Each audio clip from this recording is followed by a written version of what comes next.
الله ولا تغرنكم الحياة الدنيا، فإن الدنيا إن أقبلت بلت، وإن أدبرت برت، وإن أينعت نعت، وإن أوسعت لسعت، وإن أفرحت أترحت.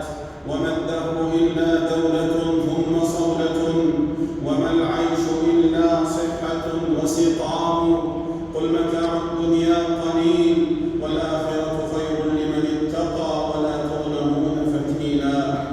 أيها المسلمون، الأتقياء الأنباء يفرحون بالنعم فرح الشكر والذكر والحمد والثناء، لا يطيشون بالأموال زلوا، ولا يميلون بالثروة ميلا ولهوا، فلا النعماء تبطرهم ولا اللهواء تجزعهم. وأما البطرون المترفون المسرفون فيفرحون بالإمداد ويفخرون على العباد، ديدنهم الكبر والبذخ والتطاول، ودأبهم التباهي بالحواشي والغواشي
ويأخذ التباهي والتفاخر والخطران الفرح المغرور الفخور، فيعرض عبر وسائل التواصل الاجتماعي موارده الممدودة وزرابيه المبثوثة ونمارقه المصفوفة وبيوته المشرفة ورياضه المونقة وبساتينه المورقة وحدائقه المعلقة وعلله المنشرة وأنهاره المتدفقة ومراكبه الفارهة ومجالسه الواسعة، يصور كل شيء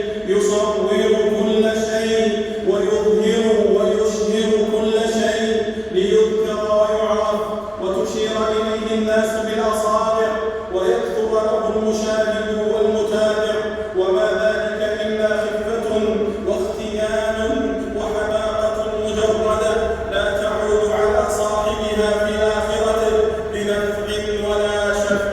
وكم من الراحلين تباهوا بالعزة والكثرة والثروة حتى صاروا رهن القبور، فما نفعتهم تلك الأفعال والصنائع ولا أغنى عنهم الحرص على دقيق المطامع.